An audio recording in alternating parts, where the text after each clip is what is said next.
Summer of 2019 is coming to an end, and if you're like most of us, you were able to take some time off and enjoy a vacation. But youth culture didn't take a break over the summer.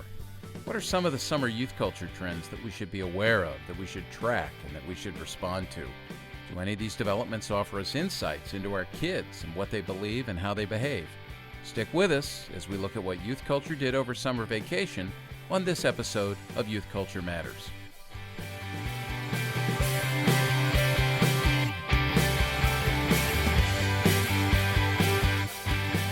From the Center for Parent-Youth Understanding, this is Youth Culture Matters.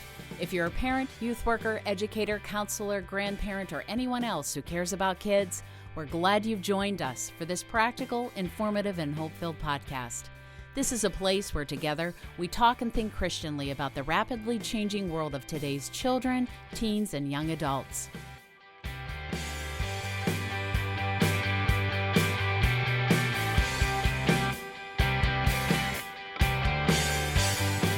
Doggone it, summer is over, and we're back at it here at CPYU. We're excited about that, but I'm really sad to see the summer end. I know Chris and Jason are joining us here today on this episode of Youth Culture Matters.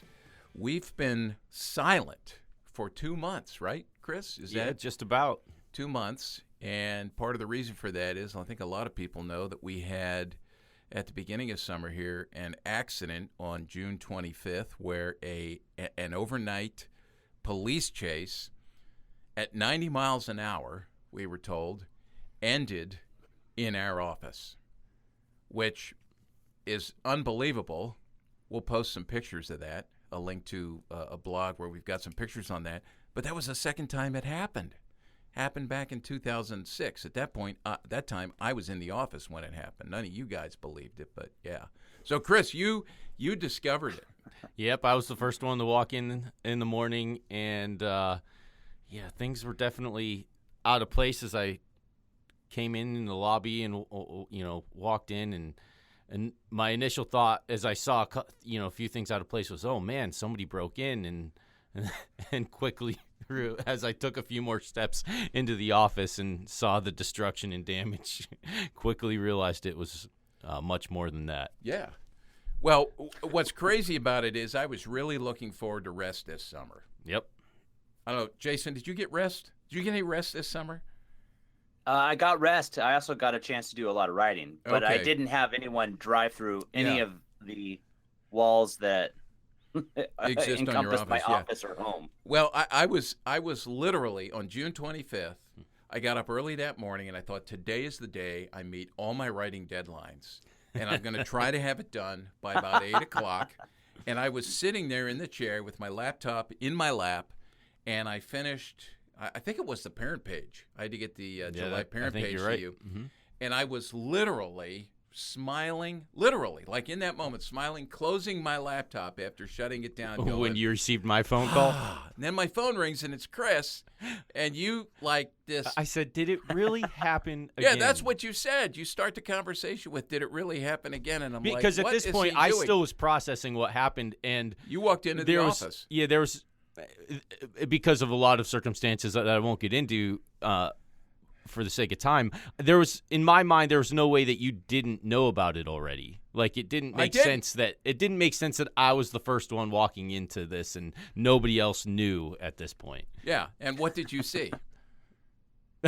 You walked in, like your office is right in the opening area of our building here. Yep. To the point where I told you this morning, the guy who was our painter, yes, Emmett from Belfast, he was here yesterday. They put final touches on the reconstruction. It's done, right? And Emmett is talking to me as I'm hanging out till he leaves, because I was the last one here. He referred to you as our receptionist. Yeah, I basically have the receptionist you're out in the front, desk. Right, you have a receptionist. You're in the front area. Or you could also call me the pretty face people see when they walk in the door. Well, some people might. You could also some be the people might not. Is that what your wife? Is that what your wife said? She wouldn't agree with that at all.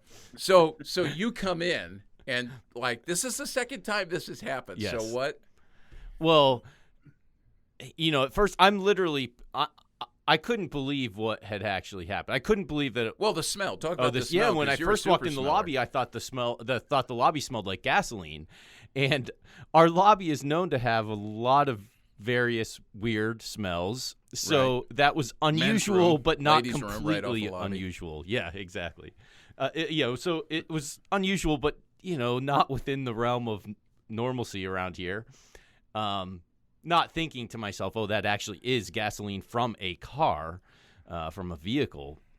See, But- Jason, remember on one of our first podcasts when we talked about our favorite smells? That's right. Jason said his favorite smell was Yeah, that's gasoline. right. So you would have loved it, That's right. He Jason. would have You just would have hung been out happy. in the lobby all day. Yeah, you was like, man, I'm glad to be at work today. So when I finally walked in and saw that it was a car crash, I was literally pinching myself. I walked back outside around the building, like to the outside to view it from that side. Literally not like trying to think, am I dreaming this? Am I really awake? And that's when I called you. Soon after I called you too, our coworker Cliff walked in a few minutes later, and I basically watched him process things, in the same, I had 5-10 minutes to process it, and I started to see his brain go through the same process that I'd gone through. And then at one point, No, that's scary right there. yeah, that's true. What you just See, said, that the I two of your just brains want to and be I go were through the thinking same fly on the wall process. That's to watch how Chris processes, Cliff processes, and Walt processes. That would have been the best morning. I can tell you how I process Just to it. watch the three of you. Well, then what happened is, because it had happened again, this was the second time it happened, like Walt mentioned 13 years ago. Yeah. We both just we looked at each other and just started laughing because That's what's absurd, because I did the same thing. It was a very relaxed, like, okay, we've been through this before. yeah, and it was just so unbelievable that it was, not that it was humorous, but it just caught us as just, this is so unbelievable. There's some humor to it. Yeah, and when I came down the street and I saw this blue tarp that the police had put over the hole at 1:30 in the morning. Yep. And the hole, by the way, was floor to ceiling, first floor. We only have one floor And we're here, talking yeah. about a brick building. A brick building, floor to ceiling, and probably about 20 feet wide, would you say? Oh, yeah, I mean, it was yeah. at least 20 feet wide, and just wiped out. And so, thank goodness, Kenton's office, remember Kenton was in that office, that didn't even exist anymore. Yeah, Kenton's office was completely gone. Then it came through, it destroyed half of my office, threw books everywhere. And by the way, that one book that wound up on the shelf that's a story. We'll post that picture as well. sure. You got to go and see that at cpyu.org because you will not believe what happened there. And that was not a setup. That was literally what happened with that book. But I had, hundreds, if not a couple thousand books thrown all over the place. Just like the first time, dust. Everything it was just covered with a thick layer unbelievable of dust. glass, whatever. And so that was destroyed, and then it came right through over to where my wife Lisa works. And if she had been at her desk, she would have been a goner. Absolutely. So it was just The first massive time it happened, destruction. it was basically limited to your office. the corner of the building. in terms of the space that was damaged. Yeah. But this completely wiped out basically 3 offices. Yeah, we were fortunate. Our studio wasn't touched because this is in the center of the building where we sit now, and our server was not touched, so we were able to stay online. You and Cliff, for the most part, were able to continue to function, although your time here in the office was spent listening to all kinds of machines and things. And like I said, they just finished the reconstruction. It's been 2 months. Yep. And I want to give a shout out the folks at Domback Construction, Ken and his crew. Andy, Jeff, the rest of those guys did a great job. And then Restoration Relief. If you're in the Lancaster area and you ever have a disaster, which we pray you don't, that company was, man, you talk about working to the glory of God. Those guys did. That whole crew did that. Those men and women did that, and they were superstars. So Yeah, they were very helpful. we're thankful for that. But we're back. We're back, and we're up and running, and we haven't recorded for 2 months, basically. And you have a because wall. it's- And you have a wall now. Yeah, everything's complete. We Yeah, switched some there you things go. around. It's we've got a little more room in here now, so we're pretty excited. Yeah. So we want to. You want to say something, Chris? No, I just want to say thanks for the folks that have stuck with us all summer, even though yeah. our we didn't have normal released podcasts, or the website updates were few and far between, just because of what we were dealing with here at the office. So thanks for being patient, and thanks for sticking with us. Yeah, we'll post some pictures, and go to cpyu.org and click on the links under the player for this particular episode of the podcast. What episode are we up to? Is this 88? This is 88. 88, episode 88. So we're going to talk today about what we did over summer vacation, or what Youth Culture did over summer vacation. We've been tracking with some of that. Certainly it's not going to be exhaustive, but we're going to talk about a variety of things related to youth culture. We're going to finish up with a conversation about some of what's happening in the culture of the church and some significant folks who are stating that they're walking away from the faith. And a lot of that's been surprising, shocking. We're trying to process that. Before we get started, I just want to mention one thing, and that is that since we're at basically the beginning of September, we have a Facebook group. It's called the CPYU Reading Discussion Group. I believe we have over 450 members in that right now, and what we've been doing since the first of the year is reading books. Our goal was to read 6 books, 1 book every 2 months, and because it's September, we're starting a new book. And it's not too late to get in on that. The book that we're reading is called The Coddling of the American Mind, How Good Intentions and Bad Ideas Are Setting Up a Generation for Failure. One of the most significant books I've read this year. I read it early in the year and am very excited about it. Really want to get youth workers and parents reading this, because this will give you tremendous insight into what's happening in the youth culture today. And we're going to work together in our discussion group to look for ways that the gospel can answer what these guys are writing about, Greg Lukianoff and Jonathan Haidt, and a very good book. So join us there, CPYU Reading and Discussion Group on Facebook. So let's talk about what happened in youth culture this summer. I just want to say, from the outset, I read, it's been 50 years since 1969. Neither of you guys were alive then. Significant year in youth culture. For you guys, I almost feel bad for you guys that you did not get to live through the 1960s. You might say, thank God that we didn't. But growing up in the 60s and the 70s, I don't know if there was ever a more pivotal time in the world of youth culture and the shifts that were taking place in the world. But I read a book called 1969 just this summer, just to kind of refresh in my mind what was happening during that year. And if you've been tracking with television, you didn't even have to read the book, but you know that we had the anniversary of the Moonwalk, 50 years. We had the anniversary of Stonewall, the Stonewall Uprising in New York City, 50 years, which was significant in the LGBTQ community and the conversations happening there. And then 50th anniversary of Woodstock, which fascinating to read about that and just what happened there. But some other things have happened this summer that I think we really need to be aware of, and we're going to talk about some of those. I don't know, right out of the gate, do you guys have a preference on what? I think you have a list in front of you. Jason, what hit you? What hit you this summer? What was a big thing? I wanted to pick up on just what you were talking about with 1969, and I think, like, what other summers had as much impact on culture since? I mean, we weren't there for 69, but you were, and you've gotten to witness a lot of other summers. And I think, what are some of the summers that are shaping the youth of today? I mean, this could be one of them. I think that there's a lot of movement in the church. There's a lot of things, but real quickly, can you think of any other summers that would be like that? I mean, you just mentioned space. You mentioned Stonewall, which is really big around the conversation for LGBT. And then you also have, I'm spacing, music, Woodstock. Yeah, Woodstock. I mean, those are huge cultural movements. Like, is there another summer that had all of that? I mean, as we dive into some of these things that happened this summer, I'm just curious if there are other moments in history that were like that. Yeah, well, you mentioned since, and honestly, I can't think of anything. When you think about music, you think about 1985 and the Live Aid concert, which I watched that. But I can't think of anything else that would compare to this. Now, before, if you look at most of the summers in the 1960s, mid to late 60s, the summer of 68 was certainly one that was significant. I read a book on that. I'm reading a book right now that Chris has read, just called 1964, The Last Innocent Year, which is about 1964 in the United States, post the assassination of JFK.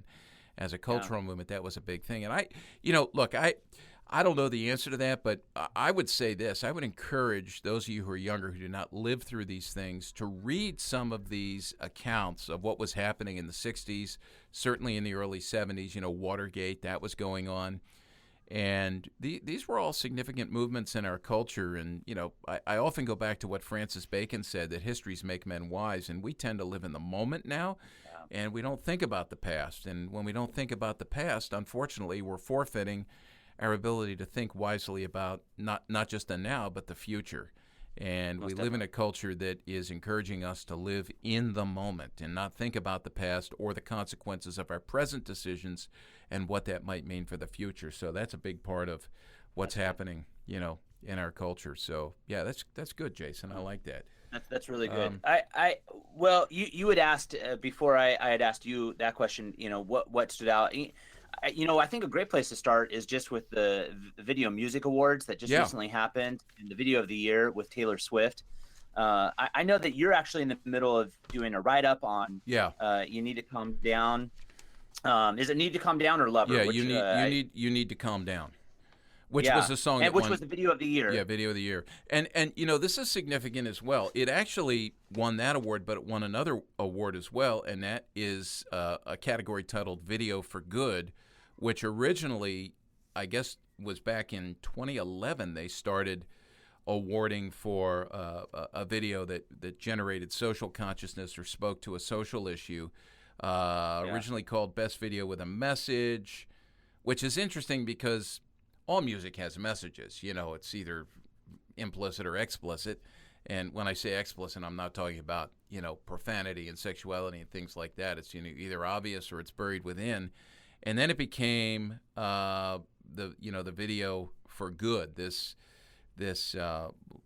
last year. Actually, it was a new name for this one. But, it's funny you mention that because we were talking before we went on here about just how we both think that, I guess, Chris, you would agree, the Video Music Awards have become really irrelevant. I had somebody text me the day of, one of our Gordon Conwell students. He says, I can't wait to watch tonight, and I can't wait to read tomorrow your breakdown of the VMAs. And I said, well, guess what? I'm not watching.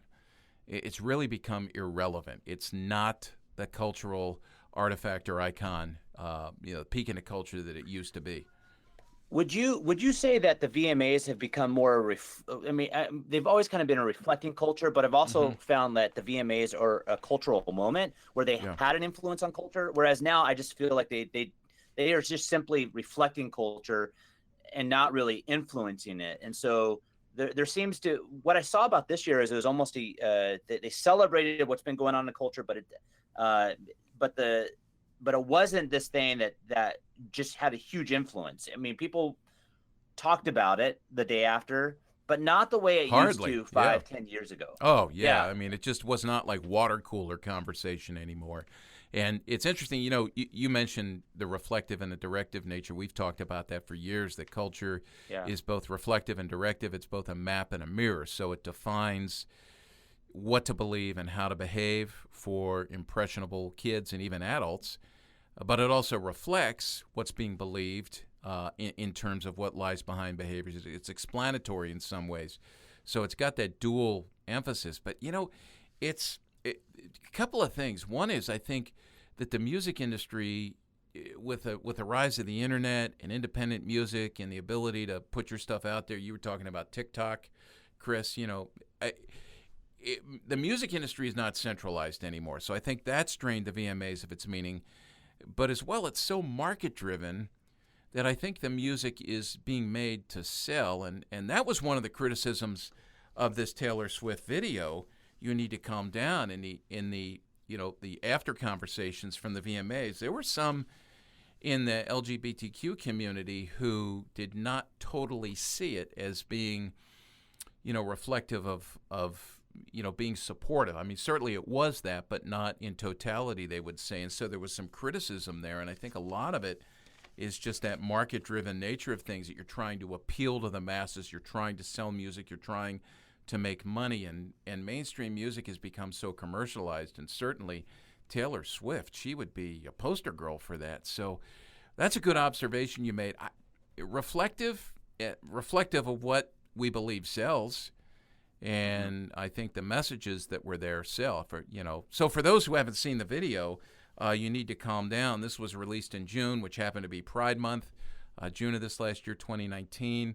And it really is an attempt by Swift to address what she calls homophobia, and even some of her critics who come after her on social media, but also trying to support the LGBTQ community. It's worth watching. We'll include a link to it. It's a pop song, and I'm telling you, I'll go back to the directive part of it, and that is that just because we think the VMAs are more reflective now than directive because fewer people are watching it, this song, which has had, oh man, I wrote this down here, I think as of yesterday, 128 million views on YouTube, and who knows how many listens on the radio. You've got young kids who parents are sometimes unknowingly, sometimes knowingly, certainly, who support her message here of LGBTQ, sexual,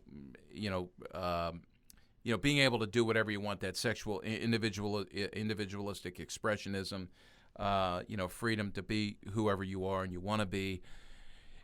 You've got folks who are saying, go ahead, listen to this. This is something we support as a family, but there's others who would question that from a biblical perspective, and I think they're just letting kids listen, and I do think it has a powerful influence.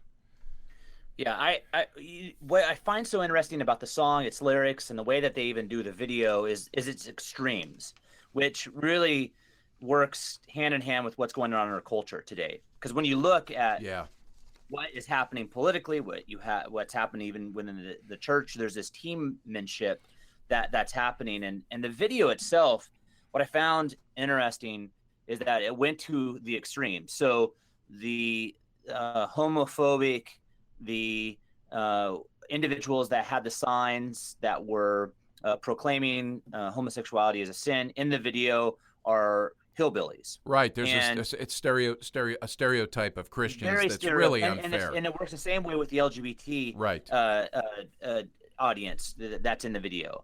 And what I find so interesting is lyrically, it says, you're being too loud, you need to calm down. And what I find interesting is she's being just as loud as the people she's asking to calm down. And I find that this is reflective of our culture, that one side is telling the other side to calm down when no one is really listening. And we go to these extremes. And so I don't know if she intended on doing it. I think of Taylor Swift as being pretty calculating, so she's probably very aware of this. But there are extremes that are in this video, and it feels like she's trying to communicate her message, but in the same instance, she's also doing the very thing that she's asking everyone else to do, which is calm down, not be too loud. Yeah. And I think that that's something that's really important to be able to engage. I love that you're saying, it's something that we need to watch together to be able to have these conversations about and to look at that. Yeah. It's interesting. I mentioned at the top here this book that we're reading in the Facebook reading discussion group, The Coddling of the American Mind. And this week we've been assigned, thanks to Joel Friend, who's moderating the discussion, reading the introduction. And I reread the introduction this morning. And these guys talk about a call-out culture where nobody has conversations anymore face to face. We typically call each other out on social media, and one of the issues that they're addressing is the untruth of us versus them, that life is a battle between good people and evil people. So each side thinks they're the good people, the other side is seen as the evil people. It's interesting to see how these guys work this out in this book, but this is played out, you just mentioned this is played out really clearly in this particular video by Taylor Swift and the reactions. Yeah, you can tell which team she's on because those that were evil were clearly, it was like evil was black and white and good was colorful. Yeah. And so there's all these different dynamics, and you're right, like with the way that we've broken down teams in our culture, we see the other as evil and our side as good. Yeah. And I think we've got to pay close attention to that. Yeah. So a practical takeaway from this. Obviously, the sexuality issue, we need to be talking about it. Jason, you're doing that at Project 619. We're certainly doing that here at CPYU. Our Sexual Integrity Initiative is all about that. We talk about these issues on the podcast. We talk about it on our 1 Minute Daily, Youth Culture Today radio spot. Drive Time, which folks can access on our site and your site, which you and I have done together, for Project 619. These are the kinds of things we need to be aware of and be able to speak to, because there are assumptions being made by our kids. If we don't speak into those, we can't celebrate what's being communicated correctly. We can't challenge what's being communicated erroneously, certainly from a biblical perspective. So that's one takeaway. But the other one I would say, and maybe you guys have some as well, but for me, this is a video I think that it's worth watching and talking about with parents and with kids. If you're a youth worker, take the time to look at this. Talk to parents about the fact that kids have seen this, that they're just assimilating this and assuming this is the way life is. And so we want to watch with them and speak truth into that. And certainly we're going to provide a resource here in the next couple of weeks for you to be able to do that. So keep an eye out for that. Any other takeaways that you've thought of, you guys, from that particular? I think the dialogue is one of the most important parts. I find, so let me just point to the good, like something that I found really interesting at the very end. At the very end, you have Katy Perry and Taylor Swift, who have, for the longest of times, had a lot of negativity towards each other. Feud. And it's interesting the way that they come together. And I think there's something in that allows for us to have some really good conversation around the beefs that we sometimes have. And it's interesting that Katy Perry was a hamburger and Taylor Swift was a French fry, but like it goes along with the beef that they've had. And I actually think that there's something that we can learn in that. Like, as we're looking at these extremes, like what is it that we can do to be able to have better understanding? There's not compromise in what we believe, but there's an understanding of how do we engage this in ways that allow for us not to see the other as evil, but maybe actually be able to engage this in ways that are helpful and healthy. Yeah, that's good. Well, let me transition here. We're talking about sex and sexuality. Taylor Swift has us thinking about that, talking about that, thanks to her music video of the year. But real quick, I just want to mention one other thing that happened this summer that really rattled me, and I think should rattle all of us before we take a break here. And that is, and I blogged on this back on June 18th, just a week before we had our little accident here, Chris. But Teen Vogue magazine, which is no longer available in print, but it does pump out content in its free online format. In other words, it's very accessible. Teen Vogue, whose target audience is girls between the ages of 12 to 17, and of course younger and older, can access this content online, ran an op-ed from a medical doctor from South Africa, and it was entitled "Why Sex Work is Real Work." And the author of the op-ed says that sex work, in other words, prostitution, sex trafficking, etc., should be decriminalized globally. Now, she's saying this to kids, and this is in an age of, sex trafficking and commodification and objectification. These things are really alarming. But she argues, her argument is rather ridiculous, that since as a medical doctor she's involved in advising patients on sexual health and she gets paid for it, she is a sex worker. And she says this, I quote, "In some ways, aren't we all? Sex workers," she says, "must be affirmed through upholding and the protection of their human rights to autonomy, dignity, fair labor practices, access to evidence-based care. It is for this and many other reasons," that she says, "I believe sex work and sex worker rights are women's rights, health rights, labor rights, and the litmus test for intersectional feminism." And I mean, I find this stunning that we've gotten to this point where it seems universally, I've said this for a few years, that among our kids, among adults, on both sides of the aisle, we could say, in terms of, the spectrum of, where people at, conservative, liberal, whatever, self-described or otherwise, that we would all agree that sex trafficking is immoral. It shouldn't be happening. We need to rescue girls from this, and certainly the social movement is there. But now a teen magazine is saying that this is legitimate work and we need to decriminalize it. And man, that just scares me. I mean, not only is that undermining God's good gift of sexuality, but it's just undermining good common sense. Yeah, I would agree. I would say this. I when I first read the article, what I was wondering is whether or not they were going to make the point that we have young women who have been trafficked and men that have been trafficked and are now being arrested and are being criminalized when they've already been in many ways been criminalized because they've been forced into labor in which they did not want to do. It was not by their choice that they were a part of any sort of exploitation or trafficking or prostitution, right? And that happens often. But that's not what the point of the article was. It was something completely different. It was just to decriminalize this area, period, which I think has incredible ramifications. You know, I will point this out without us laboring on this for long. The one interesting dynamic with Teen Vogue is they just a week or two ago had something on how horrible it was that Jeffrey Epstein was sex trafficking. So on one level, I mean, consistency is always a really important thing. And so on one level, they're trying to Teen Vogue, because they allowed for this article to be published, right, is advocating to decriminalize sex trafficking. But then on the other hand, they're criminalizing it in the way it was done with Jeffrey Epstein. And I think that we have to be able to understand that if we're going to be, you got to have a consistent argument in order for the argument to be heard. Okay. And they rightfully said what happened with Epstein was horrible, because it was a criminal action. It was incredibly wrong and horrifying, and shedding light on that is really, really important. It's unfortunate that this was something that many young women and men read. Yeah.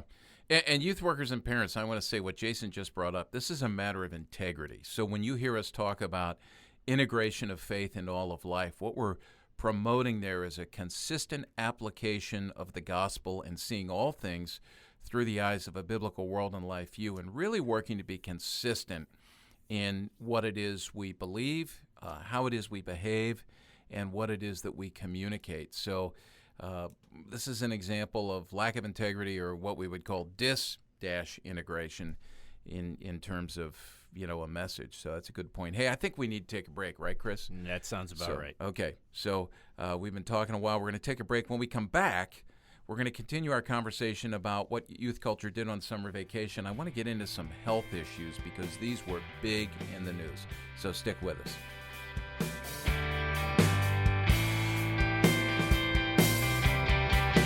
Tens of thousands of kids have been trained by their parents and youth workers to think Christianly about music and media with our How to Use Your Head to Guard Your Heart 3D Guide to Making Wise Media Choices. This easy-to-use teaching tool needs to be in your youth ministry toolbox if you desire to teach your students to integrate their faith into all of life. Jesus calls us to follow him, and that includes following him into the 6 to 9 hours a day of screen time that shape and mold the beliefs and behaviors of our kids. To learn more about our 3D Media Evaluation Guide and to order a copy for every member of your youth group, go to our website at cpyu.org. Teach your kids to engage with media to the glory of God.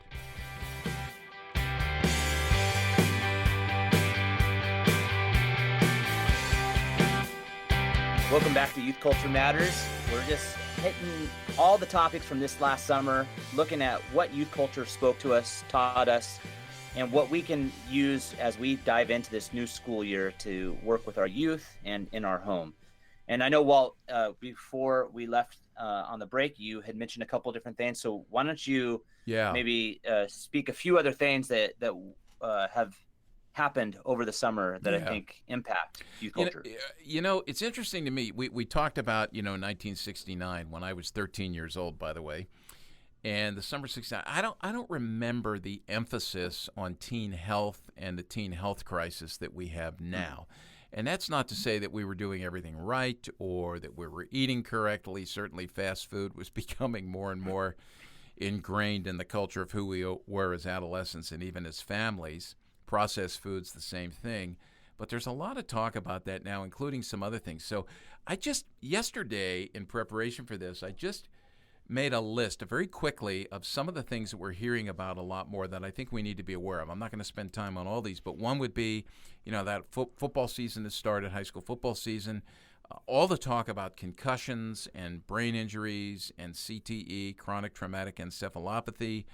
I watched a documentary on HBO that was excellent, by the way, on Nick Bonacani, who was the All-Pro linebacker for the Miami Dolphins back when they were undefeated, and amazing yet tragic story. I mean, it just left my heart broken in so many ways, but he died shortly after that documentary was made this summer. His brain was donated to the group up in Boston that's studying traumatic brain injuries, and it'll be interesting to hear what comes out of that. I'm sure we'll hear something as he was involved in that. So the whole issue of concussions and what's happening with our kids, that's a big story right now, and we need to track with that.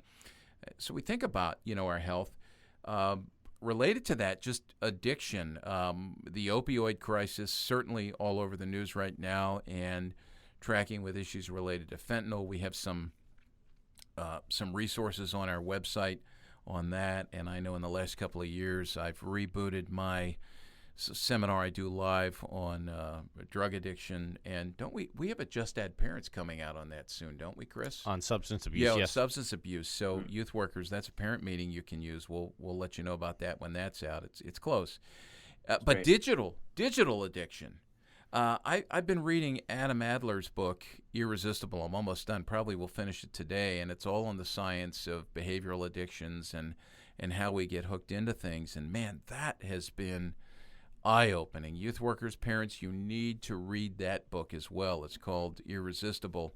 And then yesterday, or 2 days ago, there was a story that broke about this teenager who has gone blind after eating. His diet was actually fries, potato chips, white bread, sausages, and ham.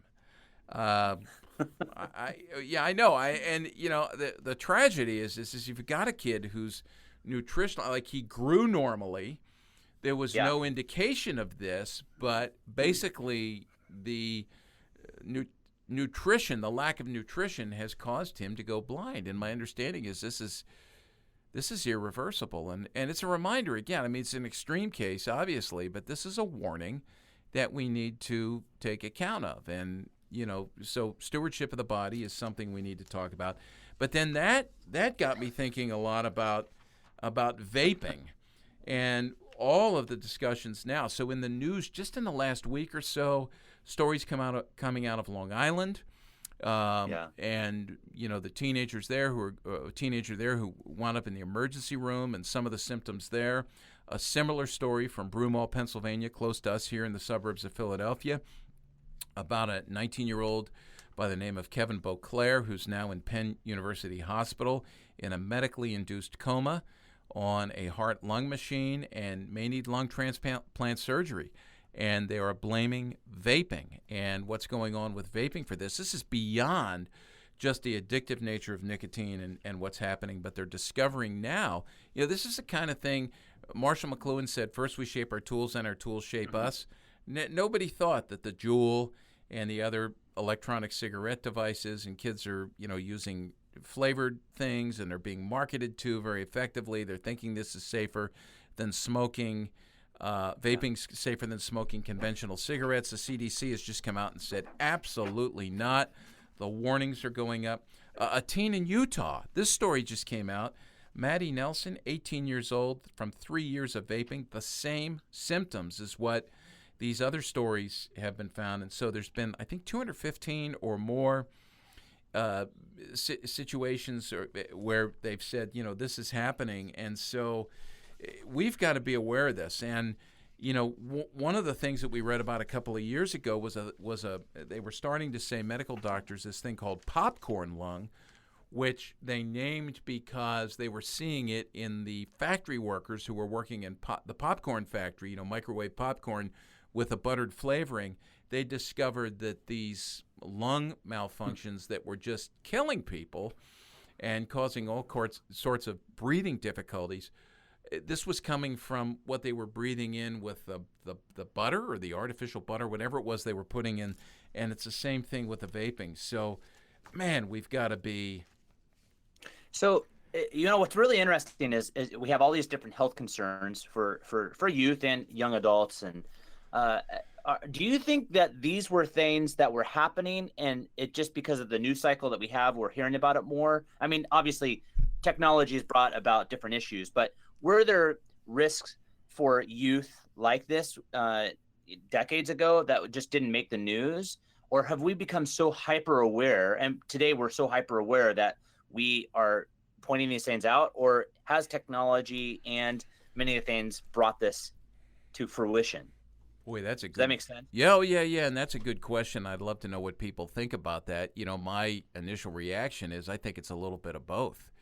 And, certainly our awareness is growing as science has given us the ability to look into things, just at the level of CTE. And I think I just pulled it out because I was unpacking my office after my office was rebuilt. I have an article in there. Man, I wish I had grabbed it. I think I've told this story before, that when I was a student at Geneva College back in 1976, I was taking a study break in the basement of the library in the periodical room, which this was before everything was digitized. And so you would go up and there would be journals and magazines. I became a fan. This is how sick I am of looking at medical journals. And it really wasn't the articles, it was the photos. I was looking for freakish things. Probably because I was freakish myself. Is that just like a confessional? No, I'm just telling you, I was a normal guy. And so I'm looking for these freakish things. And I came across this article on boxer's brain. And what it was it had these cutaways, photos, very, very, not like what we see today in terms of the resolution and things, but how a brain of a boxer, after taking all these blows to the head, the cavities in the brain actually, in terms of the volume, were much larger. And they were talking about this. And what this was is what we call today chronic traumatic encephalopathy, which is from the constant, the blows to the head.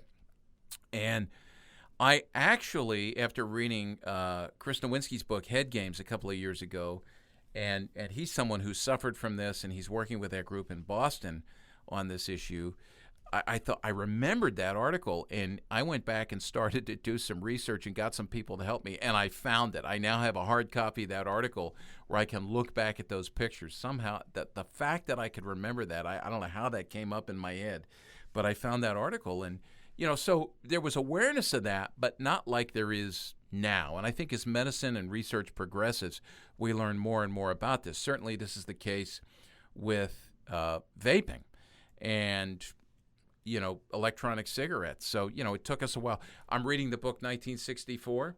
That's when the research came out that said, I think it was the Surgeon General said, smoking is hazardous to your health. The fact that nobody knew that before then or was thinking about that is interesting. If you go back and you watch YouTube videos of network and local news broadcasts, many times when you watch these news shows, you will see smoke coming up from the desks of the news anchors because they're actually, smoking while they're on the air. And, so people were amazed by that. Now think about what's happened in the 55 years since. 1964 in terms of what we know about smoking. And now it's the same thing with vaping, but I think we learn faster. I don't know. That's part of my answer to your question. Yeah, well, the other dynamic I just wonder about too is, like, let's just take CTE. The game of football, for instance, has just become so much more violent, and the players have gotten so much bigger. The game has sped up. So, I mean, you do have, on the other end, you have all of that too, that's happening with something just like that. And so you could probably take some of those variables and add them to the mix with some of these other issues. Yeah. And there's just so much that you have to think about now as a youth worker and as a parent that I know for a fact my parents didn't have to worry about with me. Did you play football? Crazy. Did you play youth football? I did not. No. Soccer. I'm telling you, soccer was my sport. Oh, hey, on that note, I got to tell you something, all right? So if we're bashing soccer, I'm jumping back in. I'm not bashing soccer. I got to tell you a story because this is part of youth culture as well. So let's move on from what we were talking about there with the health. Yeah. And by the way, just one other thing I'll say. I had 2 meetings this summer with local school superintendents who I've known for a while. And I ask school superintendents, as I tell youth workers, ask superintendents, ask teachers, what are you seeing in the school? Give me an idea of what kids are dealing with. One of the things we're seeing this fall is, you know what one of the big fashion trends is as kids are going back to school?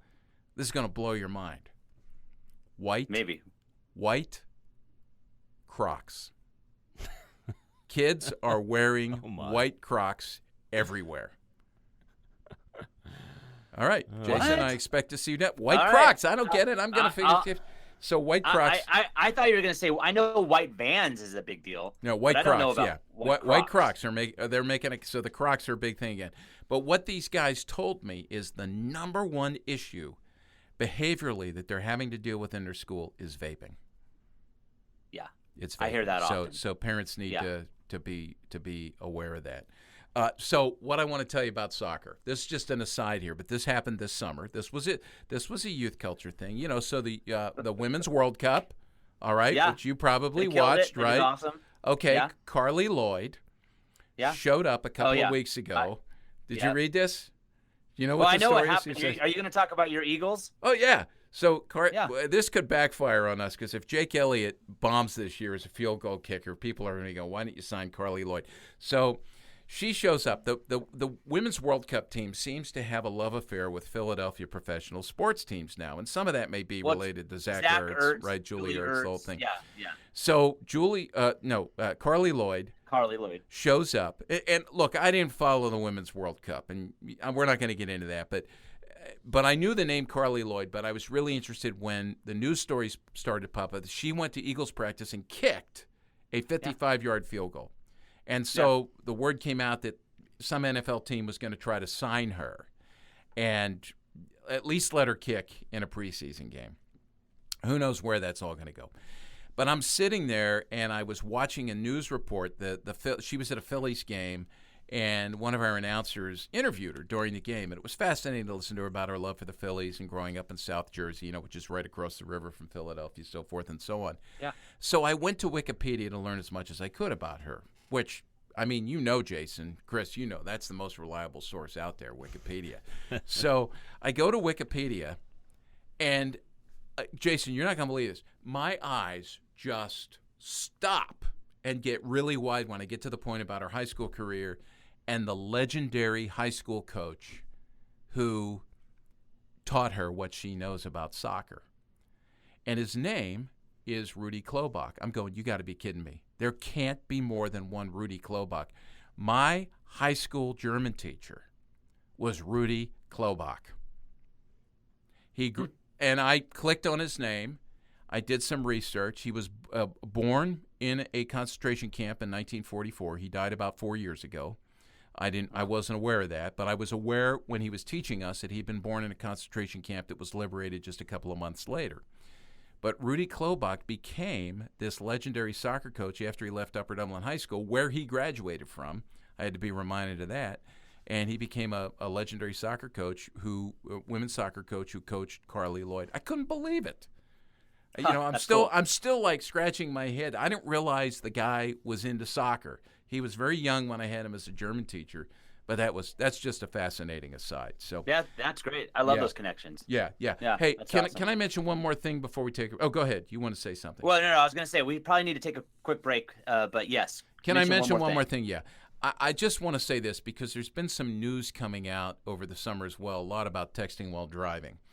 And one of the toughest things, and I've said this for years, that with the way this is going, sooner or later, all of us, all of our families, all of our youth groups, all of our communities will be touched either by being victimized by texting while driving or perpetrating something. And I'm just going to say that this really hit home hard for us in the last couple of weeks when a mugshot appeared in our local paper for a 60-year-old woman who is being charged with vehicular homicide. I knew nothing about this, but we know her.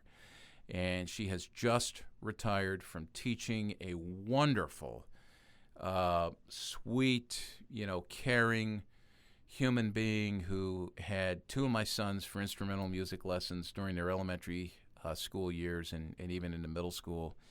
And it just broke our hearts that she was involved. They investigated, allegedly texting while driving or receiving texts while driving, hit a 70-year-old bicyclist and killed him. And that just drives home that this can be any of us. And it's a reminder to all of us as to, how to conduct ourselves when we're in the car, and also warning our kids. I mean, it's more dangerous than driving while drunk, and the statistics are showing that. So just want to mention that. And we do have a fact sheet, right, on texting while driving on our Digital Yep, Kids we can initiative. include a link to that. We'll include a link to that, and I think I need to update that as well, so we'll get to that. Well, let's take a break. We'll come back and finish up. We want to have a conversation about one of the biggest stories of the summer, and that was, the retreat from the faith, moving away from the faith of some high-profile folks, including Josh Harris. Stick with us.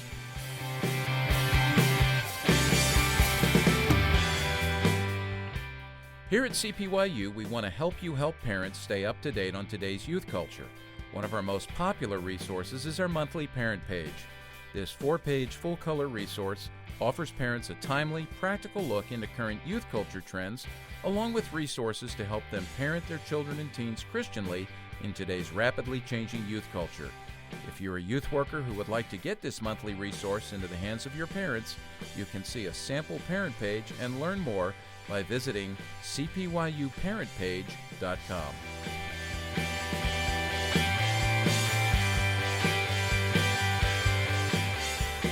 All right, welcome back to Youth Culture Matters. I'm Walt Mueller here with Jason Sochanek, as well as Chris Wagner, who hasn't been adding a whole lot to the conversation until we got to that soccer issue before the break. But I know, Chris, we have talked here quite a bit over the last couple of weeks about some of the high-profile defections from the Christian faith by some well-known Christian celebrities, either in the worship music world, which is a whole other conversation we'll have another time.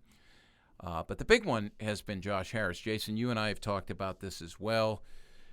Just a little background. You want to give a little background on Josh Harris and who he was? I'm sure most people know who he was, but most people will understand, especially in recent years, as he's come out against his most popular book, which is I Kissed Dating Goodbye. He wrote it when he was in his early 20s, maybe late teens. I forget exactly, but was really in many ways a foundational leader within the purity movement, and wrote many books around that, especially early on. Became a popular pastor over on the East Coast of Maryland, taken over quite a large church, and in recent years had stepped down, gone to Regent College over in Vancouver, and went through this self-discovery process with regards to his book and its impact on culture, on individuals. And there's a documentary you can watch on this, but over the summer announced a separation. Well, within about a week and a half, announced a separation from his wife, and then there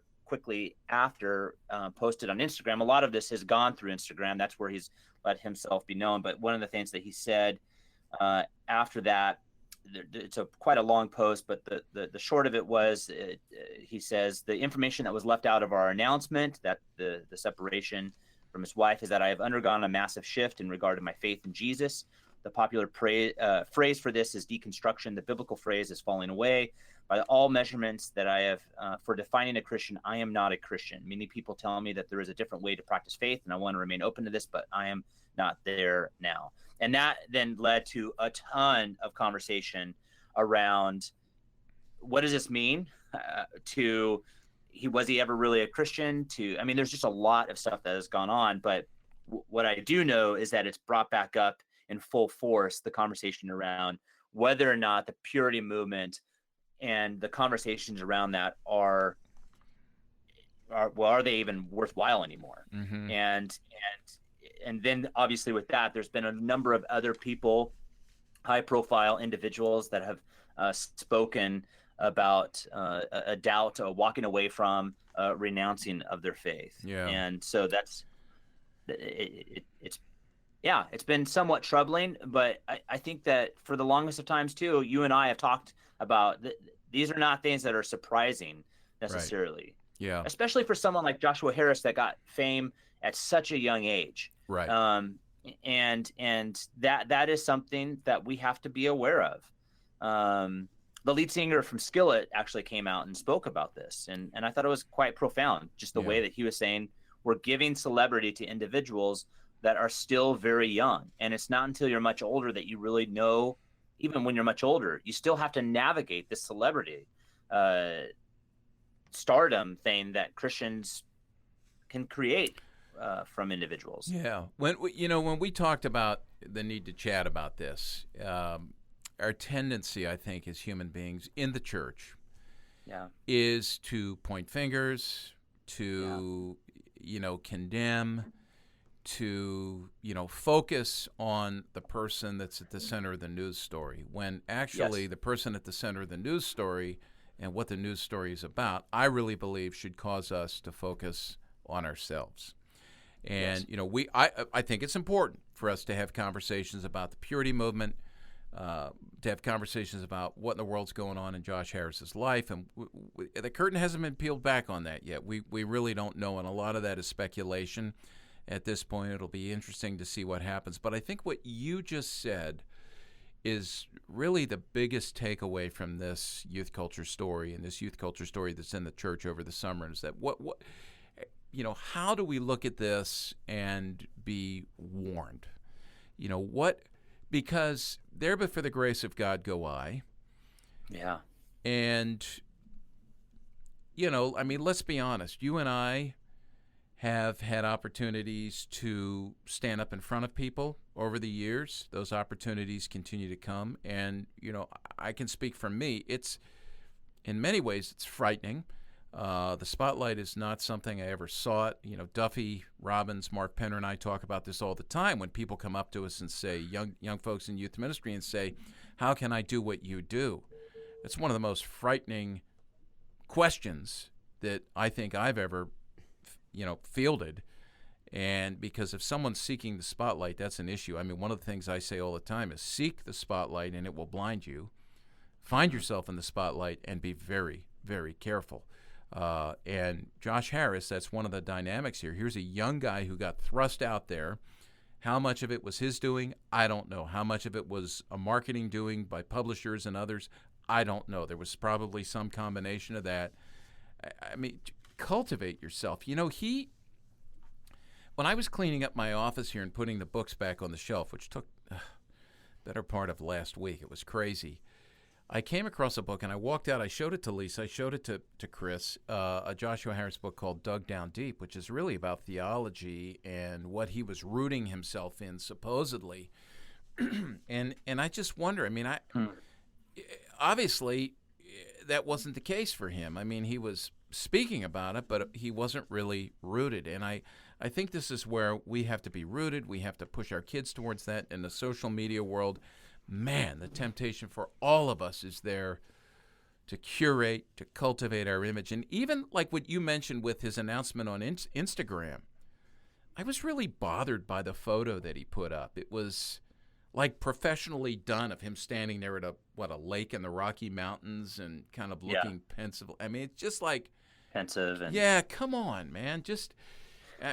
Maybe that's unfair of me to say that, but I just, I'm not big on that stuff because I just it's a popular. I think it's a popular image for a post much like that. It's supposed to be reflective. It's supposed to be, I'm giving deep thought, regardless of where we might stand on that.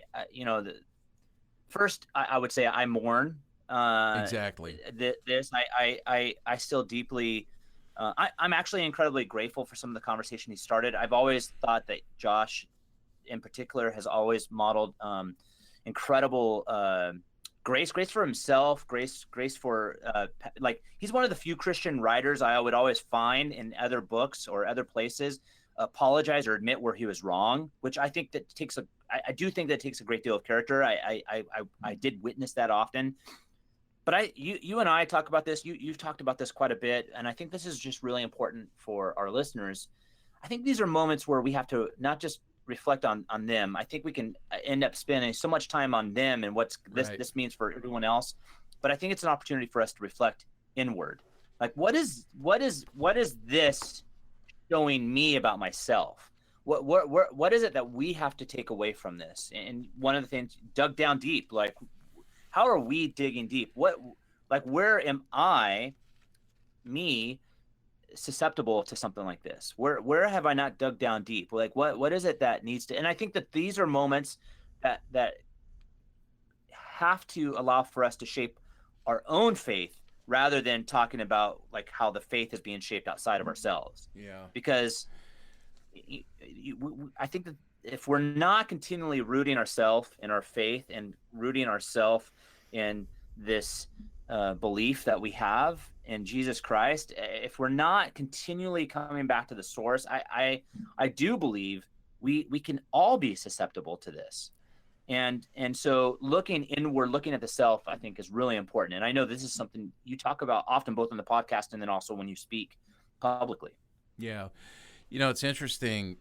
This summer I've been plowing through a wonderful book I picked up called The Heart of a Servant Leader by C. John Miller, Jack Miller. These are letters Jack Miller wrote. For those unfamiliar with Jack Miller, he's a guy who, you know, he was at New Life Presbyterian Church in Glenside, PA, right where I grew up, and is rather iconic. He's the father in the book, the story Come Back Barbara, and his daughter Barbara Giuliani, who was a prodigal, actually edited this book and put it together. So this morning, as I was thinking about the podcast, I read this letter, and this particular letter is about dealing with others' sin starts with our repentance. And he wrote this to a young man in his church and who was concerned about the sins he was seeing in the other people in the particular church. And it was interesting, as I was reading the letter, I thought, you know, two typical reactions we have in the church to the sinners among us. One would be just graceless condemnation. You know, that's one extreme. The other extreme would be total acceptance, kind of looking the other way, you know, not taking the sin seriously. And what Jack Miller offers in this little paragraph, I want to read two sentences. This was so powerful to me, and it's what we're talking about here. He says, and he's writing about the character of an individual in Uganda who was doing some things to undermine their missions team over there. He said, what God is doing is using evil in this man's character to get me to hate evil in myself and in others. I really despise what has been done, and I think I am learning from it to hate evil in all its forms, including that in myself. And that's that introspection that I think, you know, we need to have. And I'm going to say one more thing about the Josh Harris thing, and that is this, that on a positive note, I grieve, like you, what's happening here, and I think this is happening to way too many celebrities because in many ways they're not grounded, or they've built a platform not on the truth but more on celebrity, let's say, even though they've been communicating truth. But there's something more admirable in this story where he is denying the faith as opposed to what we're seeing from a lot of people, deconstructing and then reconstructing and remaking the faith. Does that make sense? And so in a lot of young progressives, particularly as that, as that relates to what we talk about here with matters of sexuality. So, I mean, that's the final word for me on that. There's a lot more we could talk about, but So we need to wrap it up because you know what? It's first day of school for your son, right? It is. And you're taking him to school in just a few minutes. This was the first day of school for my oldest grandchildren, 5 years old, 6 years old, just turned 6, started kindergarten. How you feeling about the first day of school? Excited. Okay. We're, how's it's Emily? going to be, I'll have to check in, but I think we're doing pretty good. We're excited about it. I'm sure there will be some tears, but it'll be exciting. Like this is, Caitlin called before we came in here. That's my daughter who has the twins, and she's the first of my kids to send her kids off to school. I remember the first day of school, kindergarten for her. There's many, many stories about that. Standing out in the front, and Caitlin called and just said she was a mess. The tears. Emily will be like that. You'll be like that too. And Lisa, it was great. Lisa, I heard Lisa say to her, it was the same thing for me. But my dad, or she said, but Walt spoke into that, And Lisa, I don't know what I said, but Lisa repeats, she said, I said to her, don't make this hard on her. When I hear that, I do question my level of sensitivity. I guess I'm not good at that. I don't know, but yeah, don't make it hard on her. But well, yeah. So as school starts, let's be aware of this, all these things that are going on in the culture, and let's respond to these things as parents. Let's respond to these things as youth workers.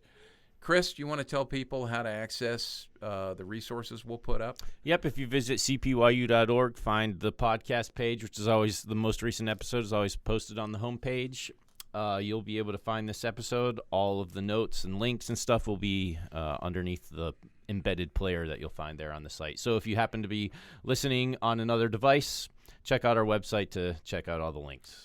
Right. Come to cpyu.org, and I'll mention again, we'd love to have you join us on our Facebook reading group. Look for CPYU Reading Discussion Group. Ask to join. We'll vet you, and we'll let you in. We've let everybody in, but we want you to be a part of that. Jason, have a great time with your kids at school. And Chris, thanks so much for your work on this as always. And to everybody else, thanks for listening. And we'll see you next time on the next episode of Youth Culture Matters. Thanks for joining us for Youth Culture Matters, a podcast from the Center for Parent-Youth Understanding. If you'd like to learn more about today's youth culture, visit our website at cpyu.org. And if you have any questions, comments, or feedback, email us at podcast@cpyu.org.